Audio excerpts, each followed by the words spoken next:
মাসে 1000 টাকা করে না পেলে ওই অটো স্ট্যান্ড আমি তুলে দেব। তোদের ওই নতুন অটোওয়ালা তোদের বাঁচাতে পারবে না। আপনি স্ট্যান্ড তুলে দেবার কে? ওই জায়গাটা কি আপনার কেনা জায়গা? ওই তুই কে? পারমিশন না নিয়ে আমার চেম্বারে ঢুকে পড়লি কেন? আমি ওই অটোওয়ালা রতন, যাকে তুলে আনার জন্যে আপনি পুলিশ পাঠিয়েছিলেন। ও, তুই সেই হারামি অটোওয়ালা? স্যার, আমি কিন্তু ভদ্রলোকের ছেলে। চুরি জোচ্চুরি তোলাবাজি না করে পেটের দায়ে অটো রিক্সা চালাই। আমার সঙ্গে খিস্তি দিয়ে কথা বললে আমিও কিন্তু খিস্তি দিয়ে কথা বলবো। আমরা এই গরিব মানুষগুলো রাত দিন খেটে যে টাকাটা রোজগার করি, ওই চেয়ারে বসে সেই টাকায় ভাগ বসাতে আপনার লজ্জা করে না? আপনি রাস্তায় ভিখারিদেরকে দেখেননি কিরম করুণ চোখে ভিক্ষে চায়?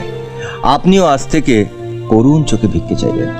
গলা চড়িয়ে ভিক্ষে চাইলে কেউ কি ভিক্ষে দেয়?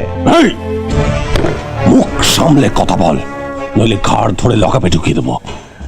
এমন কোনো মায়ের লাল জন্মায়নি যে আমার এই ঘাড় ধরতে পারে। এবারে বলুন যে কেন আমাকে লকআপে ঢোকাতে চাইছেন?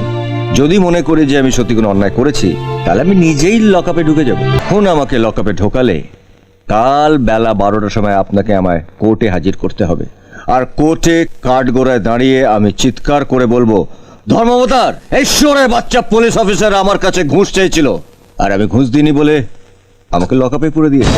তোর সাহস তো কম নয়, তুই এই থানার মধ্যে দাঁড়িয়ে আমাকে শুয়োরের বাচ্চা বলছিস? হ্যাঁ, থানায় দাঁড়িয়ে কোথায় বলছি? শুয়োরের বাচ্চা বলবো তো কোর্টে দাঁড়িয়ে, যেখানে আরো অনেক লোক শুনতে পাবে। থানায় দাঁড়িয়ে আমি তো ভদ্রভাবে কথা বলছি। আপনি তো আমাকে হারামির বাচ্চা বললেন। আপনি গুরুজন, আপনি যা শেখাবেন ছোট ভাইরা তো তাই শিখবে। আপনি আমাকে আরেকবার হারামি বলুন, আমিও আপনাকে হারামি বলবো এই সবার সামনে দাঁড়িয়ে। এবার বলুন স্যার, কাল কোর্টে যাওয়ার জন্য লকআপে ঢুকবো, না 2-4 টাকা ধান্দা করার জন্য অটো নিয়ে রাস্তায় নামবো? ঠিক আছে, আমিও দেখব কাল থেকে তুই ওই অটো স্ট্যান্ডে কি করে অটো রাখিস। কাল অটো স্ট্যান্ডে আমার অটোটা রাখবো, ক্ষমতা থাকলে তুলে দেবেন।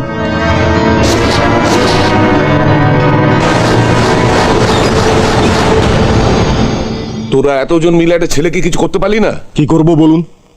ও শালা একাই 100। যেমন তার সাহস, তেমন তার গায়ের জোর। তোরা থানায় গিয়ে বড়বাবুকে সব বলতে পারতিস। কি আর বলবো, ও তো শালা নিজে থানায় ঢুকে বড়বাবুকে সব অটোওয়ালাদের সামনে হারামি শুয়োরের বাচ্চা যা তা বলে গেল। ছেলেটি কোথায় থাকে জানিস? আপনার দলের ওই নন্দবাবু আছেন না, ওই নন্দবাবুর পাশের বাড়িতে। আগে রিক্সা চালাতো, এখন রিক্সা বেচে দিয়ে অটো কিনেছে। ঠিক আছে, তোরা যা, আমি দেখি কি করা যায়। দাদা, অমন একটা ছেলে আমাদের দলে থাকলে খুব ভালো হয়। ভালো করে ট্রেনিং দিয়ে এই ছেলেটাকে বুদ্ধ খোল, তারপর ছাপা ভোট, এসব কাজে লাগানো যায়। মনে করো ওকে আমি পেয়ে গেছি। অটো চালায় মানে টাকার জোর তেমন নেই, টাকা দিয়ে ওকে হাত করতে হবে।